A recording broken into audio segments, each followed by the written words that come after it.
Hello students, welcome to BM academy. আজ আমরা solid স্টেটের একটা গুরুত্বপূর্ণ অংশ পড়ব, যার নাম হচ্ছে ল্যাটিস, এবং তারপরেই আমরা পড়ব ইউনিট সেল বা একক কোষ সম্পর্কে। তো এই যে ল্যাটিস, এই ল্যাটিস জিনিসটা কি সেটা আমাদের এবার জানতে হবে। দেখো, আগের দিন আমরা আলোচনা করেছিলাম যে ক্রিস্টালাইন যে সমস্ত সলিডগুলো, সেই সলিডগুলো তৈরি হয় কতকগুলো গঠনকারী কণা দ্বারা, এবং সেই সমস্ত কণাগুলো এলোমেলোভাবে যেখানে খুশি থাকতে পারে না। তাদের একটা নির্দিষ্ট সুসজ্জিত বিন্যাস থাকে, এবং সেই বিন্যাসটা হয় অবশ্যই ত্রিমাত্রিক, এবং সেই ত্রিমাত্রিক বিন্যাসের থেকে ক্রমাগত পর্যায়ক্রমিকভাবে থেকে যে সুষম গঠন তৈরি করে, সেটাকেই আমরা বলেছিলাম যে ক্যালাস বা ক্যালাসাকার পদার্থ। তো এই যে অ্যারেঞ্জমেন্টটা বা এই যে রেগুলার অ্যারেঞ্জমেন্টটা গঠনকারী কণাগুলোর, সেই কণাগুলো আমাদের কীরকম হতে পারে? দেখো, সেই কণাগুলোর গঠন হতে পারে ঠিক এরকম। ধরো এখানে 4টে কণা লেখা হলো, ঠিক এর মাঝে মাঝে একটা করে কণা আমি বসালাম, আবার ঠিক এর নিচে একটা। তো এই যে স্ট্রাকচারটা, এই স্ট্রাকচারটা দেখো একটা সুসজ্জিত স্ট্রাকচার, তাই না? এরপর নিশ্চয়ই বুঝতে পারছো পরের যে স্টেপটা হবে সেটা হচ্ছে এখানে বসবে। তাহলে কণাগুলোর এই যে গঠন, এই যে ত্রিমাত্রিক সুসজ্জিত বিন্যাস, এই বিন্যাসটাকে বলা হয় ল্যাটিস। তাহলে ল্যাটিস কি না, কোনো ক্যালাস গঠনকারী এই যে একক কণাগুলো, সেই একক কণাগুলোর অবস্থানগুলোকে যদি আমরা প্রত্যেকটাকে এক একটা বিন্দু দ্বারা সূচিত করি, তাহলে যে সুষম পর্যায়ক্রমিক ত্রিমাত্রিক বিন্যাস পাওয়া যায়, সেটা কি বলা হয় উক্ত ক্লাসের বা সেই ক্লাসের ল্যাটিস হয়েছে। আর এই যে বিন্দুগুলো, এই বিন্দুগুলোকে বলা হয় ল্যাটিস বিন্দু। তাহলে পুরো বিন্যাসটা হলো ল্যাটিস, আর বিন্দুগুলো হলো ল্যাটিস বিন্দু। কীরকম বিন্যাস? সুষম পর্যায়ক্রমিক ত্রিমাত্রিক বিন্যাস, এলোমেলো কোনো বিন্যাস কিন্তু নয়। ব্যাপারটা ক্লিয়ার হয়েছে? বেশ। আর অবশ্যই সেটা হবে ত্রিমাত্রিক বা 3 ডাইমেনশনাল। এইবার এই যে বিন্যাসটা তৈরি হয়েছে, এই বিন্যাসটাকে কেন্দ্র করে যদি বিন্দুগুলোকে আমরা যোগ করি, তাহলে এখান থেকে আমাদের কিন্তু একটা নির্দিষ্ট গঠন বা ক্যালাস পাওয়া সম্ভব। যেমন দেখো, এই বিন্দুগুলোকে আমি এবার যদি একটু যোগ করার চেষ্টা করি,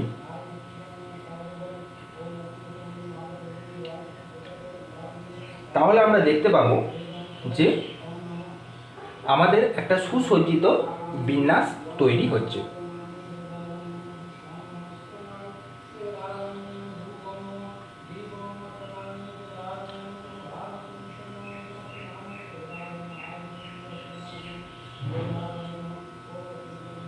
হয়েছে? বেশ। তো এই যে বিন্যাস, এই সুসজ্জিত বিন্যাসটার নাম হলো ক্যালাস, এবং এই বিন্যাসের মাধ্যমে আমরা যে স্ট্রাকচারটা পেলাম,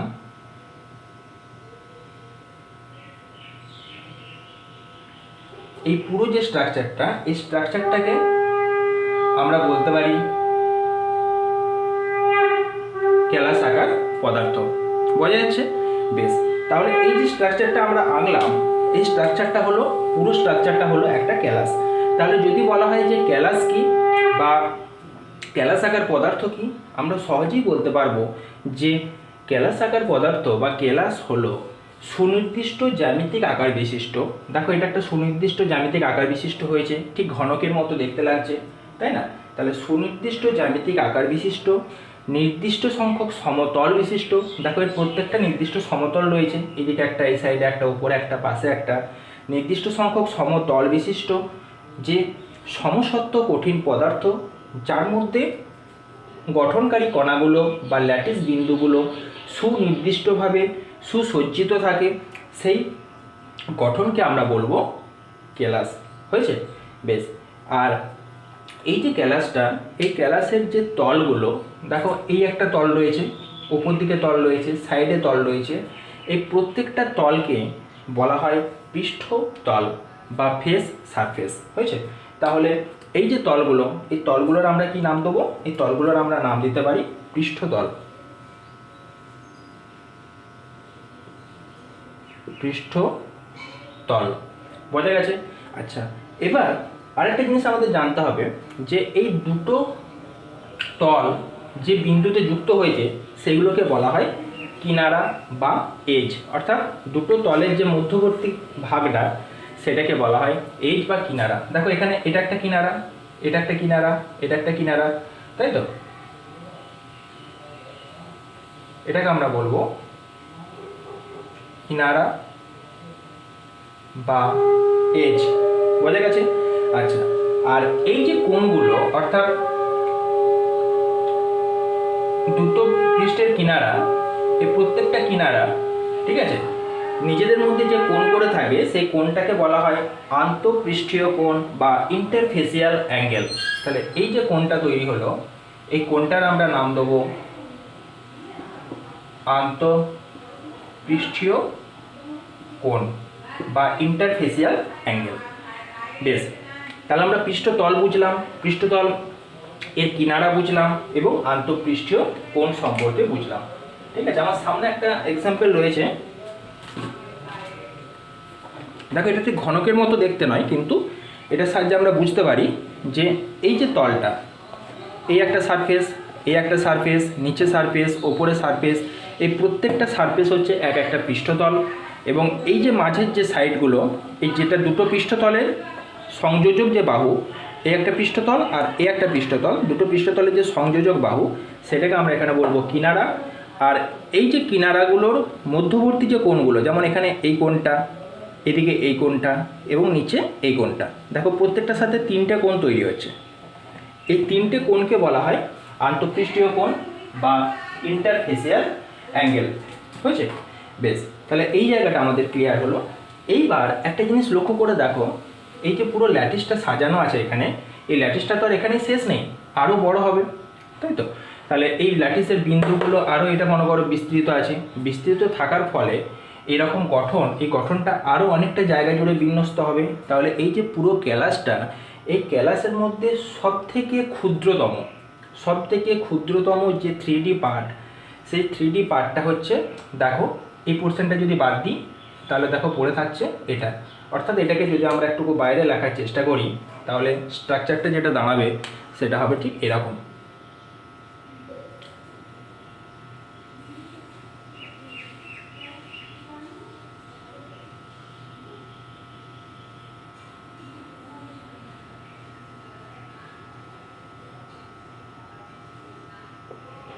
হয়েছে?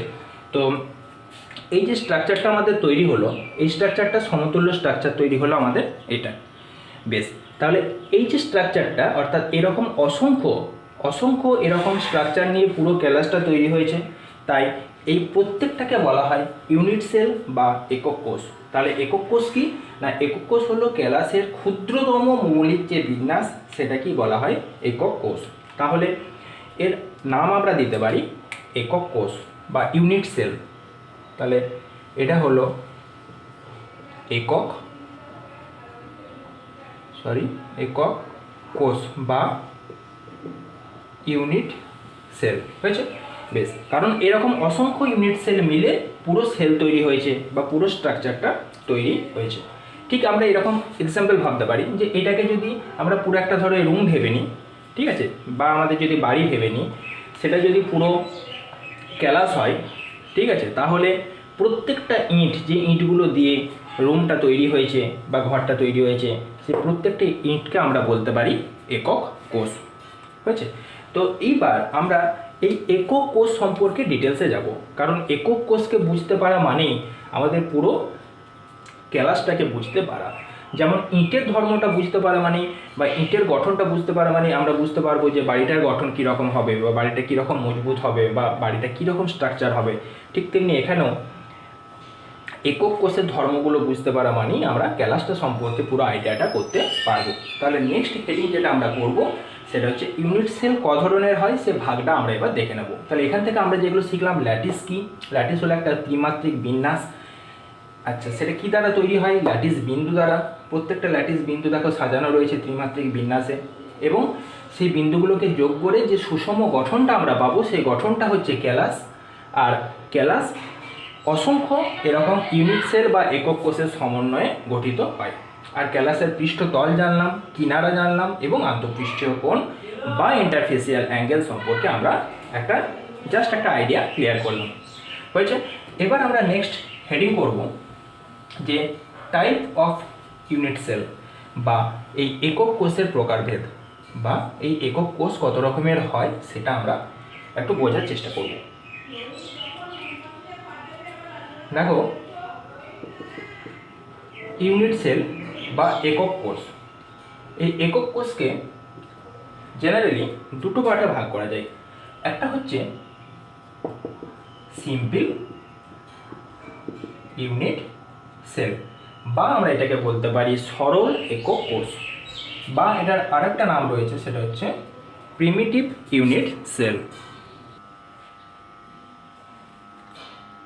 প্রিমিটিভ ইউনিট সেল হয়েছে।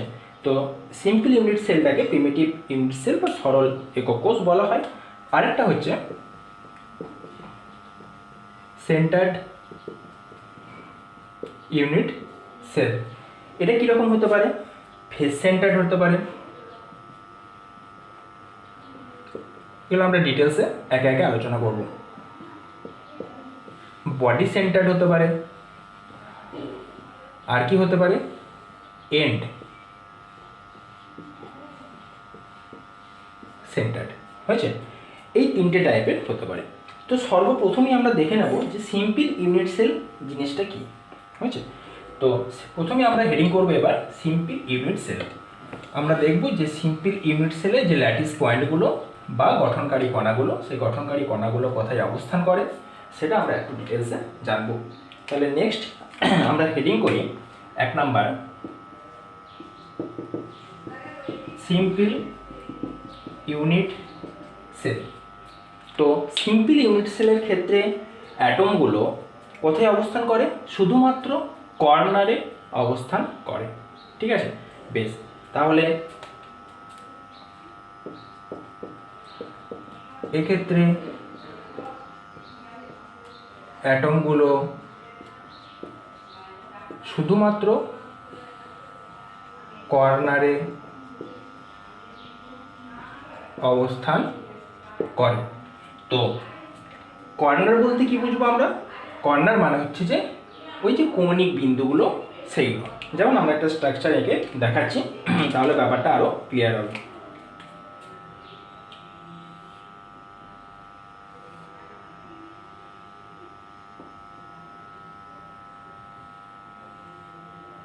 ধরো এটা একটা ইউনিট সেল হয়েছে।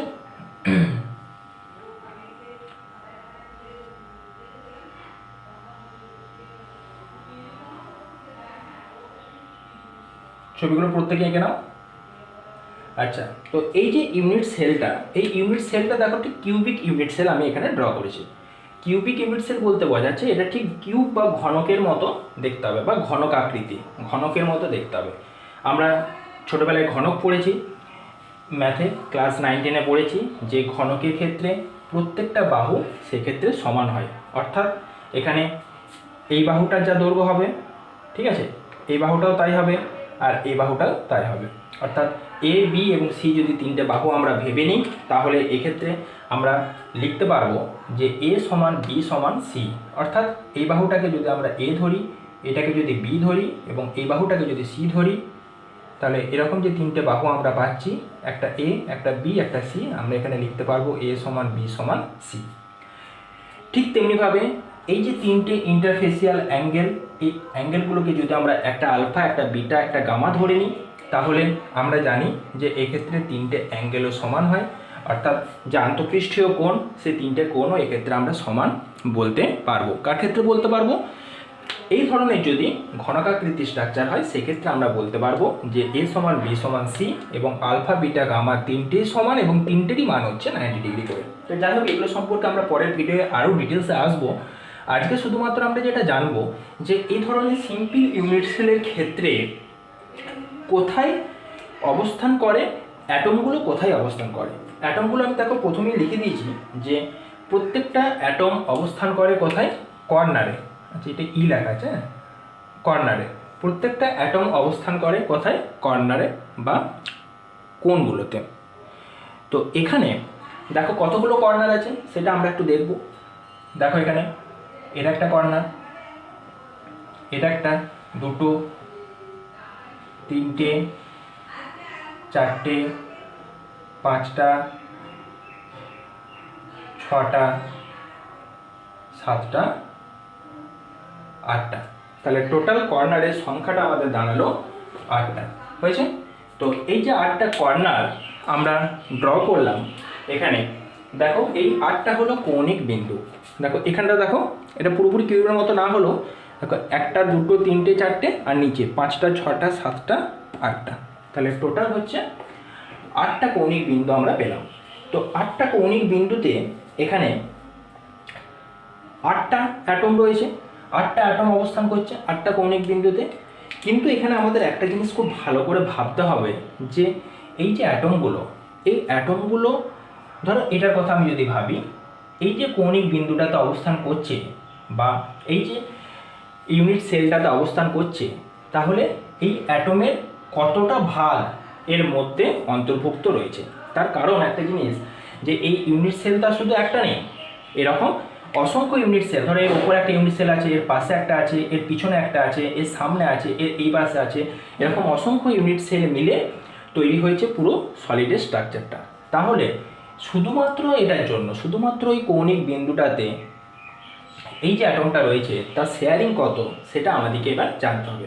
তো তার আগে একটা জিনিস আমরা লিখে নেব, যে সেটা হচ্ছে টোটাল কর্নার সংখ্যা কটা। টোটাল কর্নার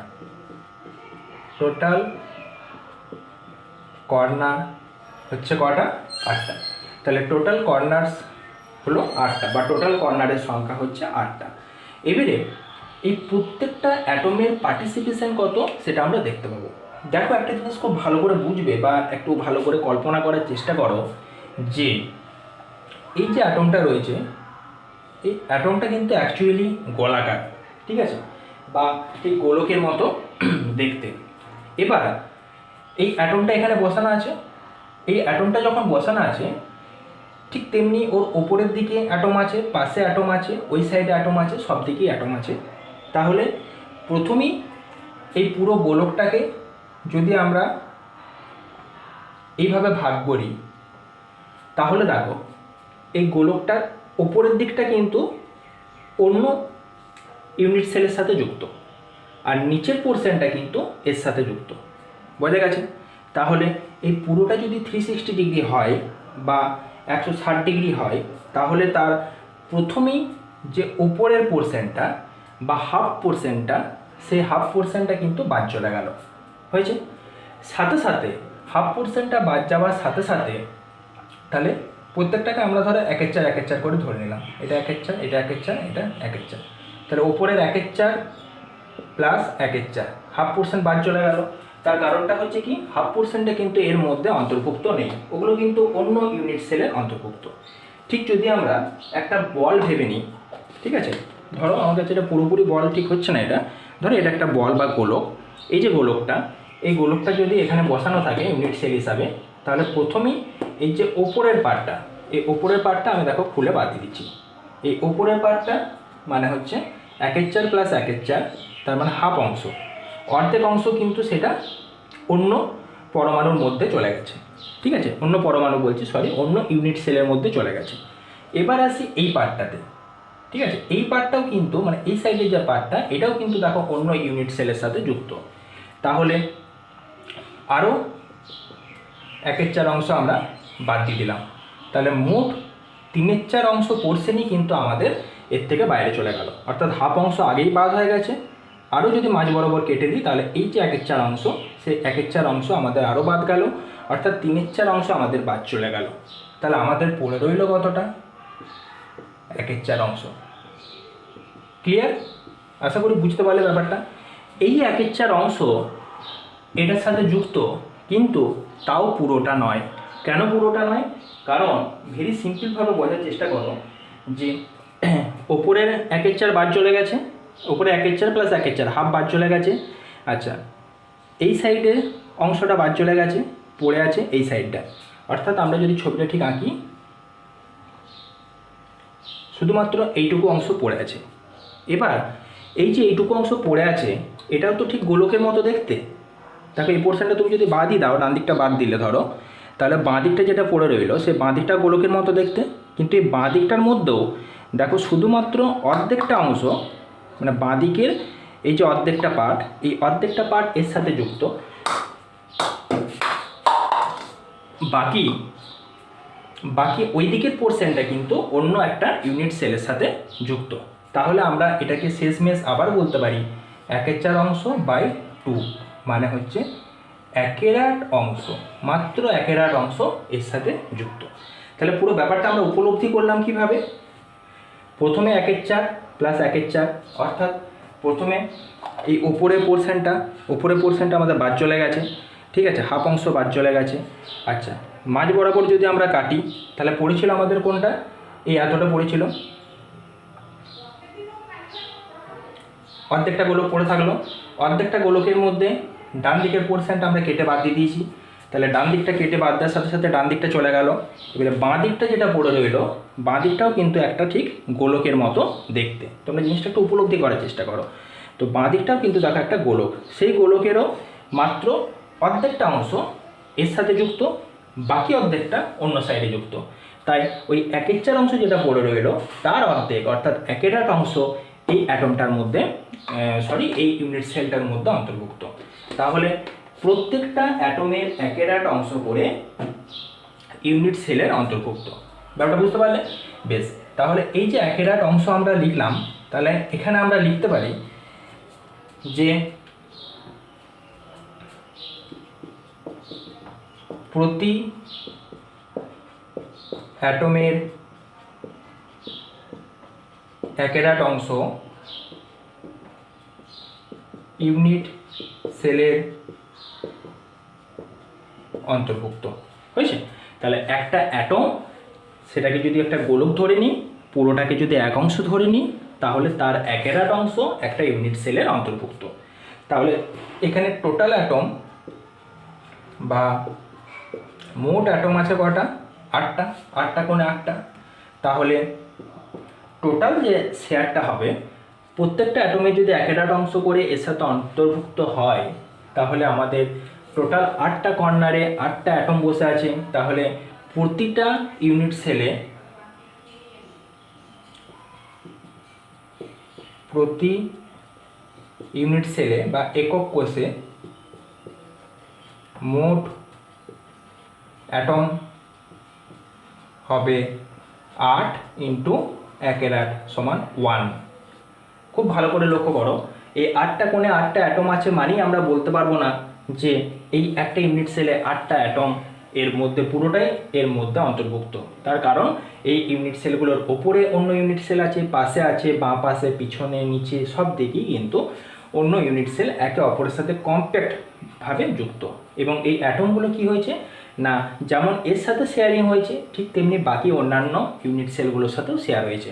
এবং দেখা যাচ্ছে যে কর্নারে উপস্থিত কোনো একটা অ্যাটম সেই নির্দিষ্ট ইউনিট সেলের 1/8 অংশ অন্তর্ভুক্ত হয়েছে। যারা যারা বুঝতে পারলে না তারা একটু কমেন্টে এই জায়গাটা আমাকে লিখবে, তাহলে আমি তাদেরকে একটু বোঝানোর চেষ্টা করব বা পরে একটা ভিডিওতে জিনিসটা আরেকবার এক্সপ্লেন করব। আর যদি বুঝতে পারো তাহলে কমেন্টে সেটাও লিখে রাখবে বা লিখবে কমেন্টে যে স্যার এই পোর্শনটা বুঝতে ক্লিয়ার হয়েছে।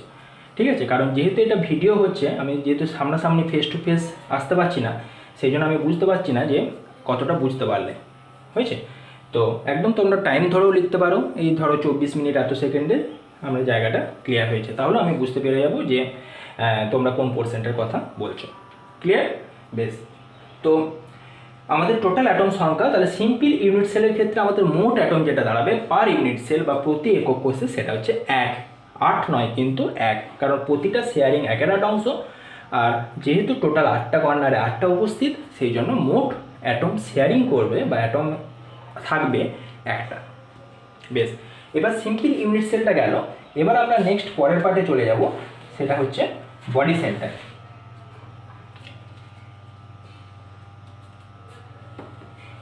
বেশ, এটা মুছলাম।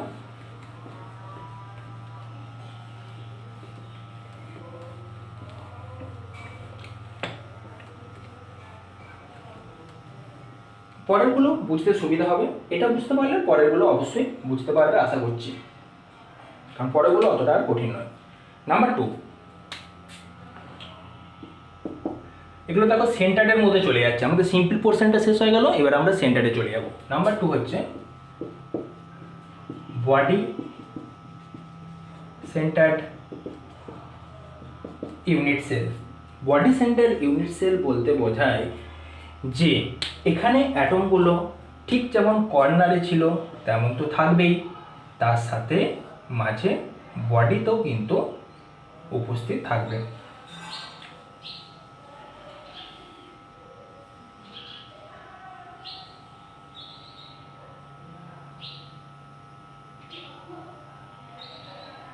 হয়েছে? বেশ। তো এখানে যদি আমরা এরকম স্ট্রাকচারটা যেটা দেখলাম, এখানে কি হবে, এখানে আমাদের কোথায় কোথায় থাকবে পরমাণুগুলো। তো প্রথমেই আমরা লিখব যে এখানে অ্যাটমগুলো উপস্থিত থাকবে, অ্যাটমস কর্নার প্লাস বডি, অর্থাৎ কর্নারগুলোতে থাকবে প্লাস বডিগুলোতে থাকবে, প্রত্যেকটা কর্নারে থাকবে এবং মাঝে বডিতে একটা থাকবে।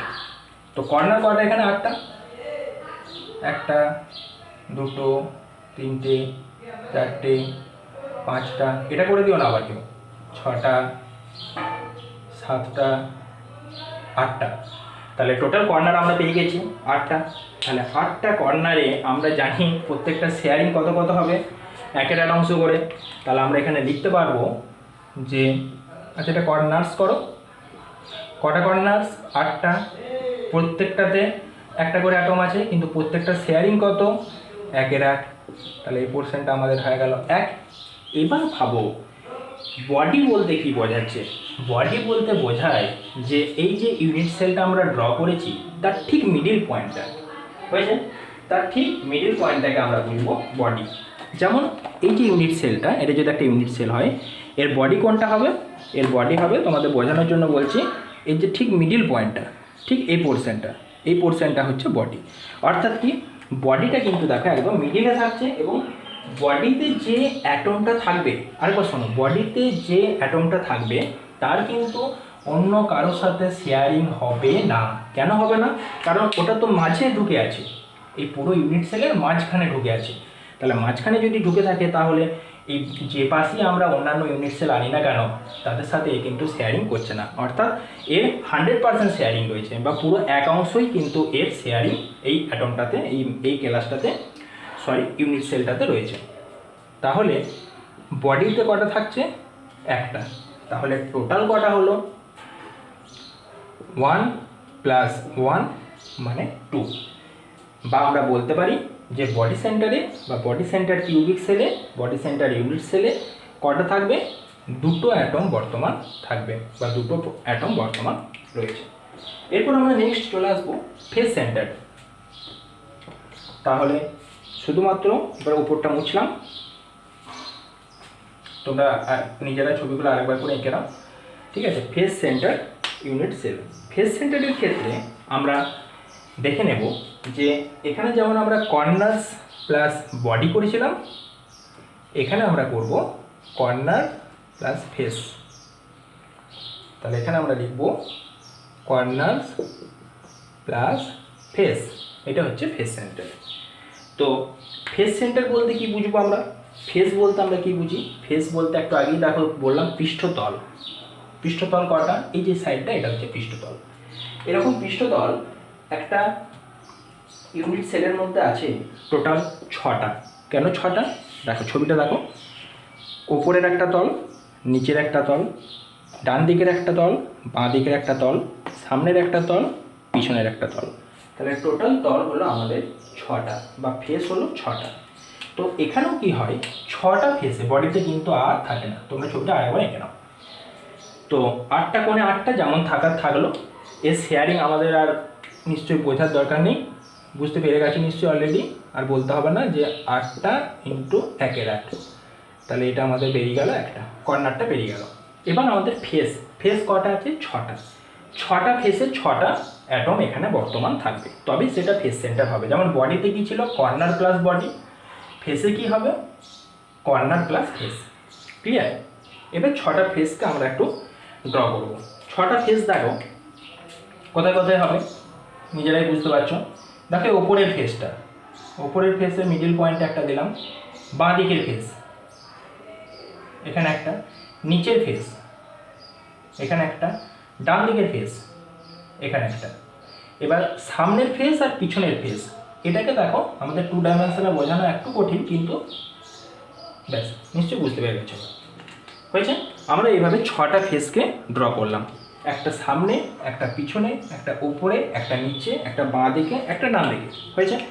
এবার এই যে টোটাল 6টা ফেস হলো, তাহলে আমরা এখানে লিখব 6 ইন্টু, এখানে কি লিখব, এখানে কি পুরোপুরি শেয়ারিং রয়েছে না কতটা রয়েছে? দেখো তোমরা যদি একটু ইমাজিন করো তাহলে ভাবতে পারবে ফেস সেন্টার মানে এটা ফেসের মধ্যে ঢুকে আছে। যেমন ধরো এটার ফেস কোনটা? উপরের ফেসটা। একটা ফেস দিয়ে যদি আমরা দেখাই তাহলে ধরো এই ফেসটার কথা আমরা যদি ভাবি এরকমভাবে, এটা ঢুকে আছে কীরকমভাবে? এইভাবে ঢুকে আছে। তাহলে এইভাবে যখন ঢুকে আছে তাহলে এর কিন্তু পুরোটা অংশ দেখো এইভাবে বেরিয়ে থাকবে না, আবার পুরোটাও কিন্তু ঢুকে যাবে না। পুরোটা ঢুকে গেলে বডি হয়ে যাবে। তাহলে ফেসে আছে মানে কি, এর ঠিক মাঝখানটা বরাবর আছে ফেসে। অর্থাৎ এই যে পৃষ্ঠতলটা, এই পৃষ্ঠতলে এই পুরো অ্যাটমটা অর্ধেকটা অংশ ভেতরের দিকে আছে, অর্ধেকটা অংশ বাইরের দিকে আছে। অর্থাৎ 50% ভেতরে, 50% বাইরে। তাহলে 50% যে শেয়ারটা, এটা দেখো কম বেশি মনে হচ্ছে কিন্তু ভাবো দুটোই সমান। তো 50% শেয়ারিংটা হচ্ছে কোনটার? ওই যে ইউনিট সেলের কথা বলছি সেই ইউনিট সেলে, আর বাকি 50% হচ্ছে অপর ইউনিট সেলে। অর্থাৎ 50% বলতে বোঝায় কত অংশ? হাফ অংশ। তাহলে এখানে আমরা লিখতে পারবো সহজেই যে এখানে যে শেয়ারিংটা হবে সেটা হচ্ছে 6টা ফেস আছে, 6টা ফেসে প্রত্যেকটা শেয়ারিং হচ্ছে হাফ করে। আগেরটা কর্নারেরগুলো হচ্ছে 1/8 অংশ, এর হচ্ছে হাফ অংশ। তাহলে এখানে হবে 1 + 3 আর 4। তাহলে টোটাল একটা ফেস সেন্টার্ড ইউনিট সেলে কটা অ্যাটম থাকে? 4টে থাকে। ক্লিয়ার? বডি সেন্টারে কটা থাকে? 2টো থাকে। সিম্পলে কটা থাকে? 1টা থাকে। এরপর আমরা লাস্ট যে পোর্শনটা সেটা চলে আসবো, সেটা হচ্ছে এন্ড সেন্টার। তাহলে এটা মুছি, এন্ড সেন্টার ইউনিট সেল। এটা হলেই আমাদের মোটামুটি বোঝাটা কমপ্লিট হবে। এন্ড সেন্টার ইউনিট সেল, এখানে কি হবে, যেমন কর্নারে প্রত্যেকটা রয়েছে ঠিক তেমনি এন্ড বলতে বোঝায় প্রান্ত বিন্দু। হয়েছে? তাহলে সেই প্রান্ত বিন্দুতে আমাদের থাকবে অ্যাটমগুলো। তাহলে প্রান্ত বিন্দু কোনগুলো? দেখো প্রান্ত বিন্দু যখন আমরা বুঝবো ঠিক কিছুটা ফেস সেন্টারের মতনই, আলাদা কিছু নয়, কিন্তু যে কোনো দুটো প্রান্তে থাকবে, হয় ওপর নিচে, ঠিক আছে, না হলে দুপাশে, না হলে সামনে পিছনে। সবগুলো ফেসে কিন্তু থাকবে না, সবগুলোতে থাকলে ফেস সেন্টার হয়ে যাবে। আর এন্ড সেন্টার কি? ধরো এর হয় ওপরে আর নিচে, ওপরে আর নিচে আছে আর কোথাও নেই, বা মনে করো এই দুপাশে আছে, হয়েছে, বাঁ দিকে আর ডান দিকে, বা মনে করো সামনে বা পিছনে, যে কোনো দুটো ফেসে আছে, তাহলে সেটাকে আমরা বলতে পারবো তখন এন্ড সেন্টার। তাহলে যেহেতু দুটো ফেস, যে কোনো দুটো ফেসের কথা বলছি, তাহলে এখানে আমরা সহজেই 6 লিখবো না 2 লিখবো। আর প্রত্যেকটা শেয়ারিংটা আমরা একটু আগেই বুঝলাম হাফ করে হবে, অর্ধেকটা ভেতরে অর্ধেকটা বাইরে। তাহলে অর্ধেকটা হচ্ছে এই ইউনিট সেলের, অর্ধেকটা অপর ইউনিট সেলের। তাহলে এইটা হয়ে যাবে 1 + 1 মানে হচ্ছে 2। তাহলে আমরা প্রত্যেকটার ক্ষেত্রে কিন্তু বুঝতে পারলাম যে অ্যাটমগুলো কীরকমভাবে থাকবে। তাহলে এটার একটা ছক দেখবে বইয়েও করা আছে, ঠিক আছে, আমি হালকা করে বলে দিচ্ছি, তাহলে তোমাদের পুরো ছকটা মনে রাখতে সুবিধা হবে। ভেরি সিম্পল, মোটেও কঠিন কিছু নয়। আশা করি প্রত্যেকটা জিনিস বুঝতে পেরেছো। না বুঝতে পারলে আবারও বলছি, কমেন্টে লিখবে যে স্যার প্রবলেম হলো, ঠিক আছে, তাহলে আমি সেটাকে সলভ করার চেষ্টা করব, বা অন্যভাবে পরের ভিডিওতে আরেকবার বোঝানোর চেষ্টা করব। আচ্ছা দেখো, এই যে ইউনিট সেল রয়েছে, এই ইউনিট সেলগুলো তাহলে আমরা প্রথমটা লিখলাম সিম্পল। আচ্ছা, তারপরে আমরা যেটা করেছিলাম বডি সেন্টার, বা এটাকে আমরা বলতে পারি বডি সেন্টার কিউবিক বললে বিসিসি, ফেস সেন্টার বা বলতে পারি ফেস সেন্টার কিউবিক, যেহেতু আমরা সবগুলো মোটামুটি কিউব নিয়ে করছি, বা এফসিসি। আর শেষেরটাকে আমরা বলতে পারি ইসিসি। এই তিনটে পার্ট হলো। এই যে অ্যাটমের যে অ্যারেঞ্জমেন্টটা বা বিন্যাসটা, সেই বিন্যাসটা কি হবে, 8টা কর্নারে 1/8 অংশ করে, তার মানে কত হলো 1। বিসিসিতে কী হবে, কর্নারের জন্য 1, এই যে কর্নারের জন্য 1, আর বডিতে কত 1। এফসিসিতে কী হবে, কর্নারে 1, ফেসে কত হবে 3, 6টা ফেস, 6 ইন্টু হাফ মানে 3, আমরা সবই করলাম। দেখো এখানে কি হবে, কর্নারে 1, আর এই যে এন্ড সেন্টার এখানে হচ্ছে তোমার 1 হয়েছে, 2 ইন্টু হাফ মানে 1। তাহলে টোটাল যে র্যাঙ্কগুলো বেরোলো আমাদের, এইগুলো এবার আমাদের একটু মাথায় মধ্যে রাখতে হবে, ঠিক আছে। প্রত্যেকটা অ্যাটম বা প্রত্যেকটা অ্যাটম পার ইউনিট সেল, বা এটাকে বলা হয় র্যাঙ্কিং বলা হয়। আর একটা নতুন নাম ranking, rank of unit cell. এর ক্ষেত্রে 1, বিসিসিতে 2, এফসিসিতে 4, ইসিসিতে 2। এই জিনিসটা আমরা খেয়াল রাখবো। এর সাথে নেক্সট আরেকটা জিনিস হয়, সেটা হচ্ছে হেক্সাগোনাল। এটা সম্পর্কে আমরা পরের ভিডিওতে ডিটেলসে আলোচনা করব। আজকে আমরা শুধুমাত্র জেনে রাখবো যে এর কর্নারে থাকে 2, দেখো চেঞ্জ হয়ে গেল, কর্নারে 2, বডিতে 3, ফেসে 1, বডিতে 3, ফেসে 1। এটা এমন একটা স্ট্রাকচার, এটাকে দেখো মিক্সড স্ট্রাকচার আমরা বলছি, ঠিক আছে। টোটাল হচ্ছে 6।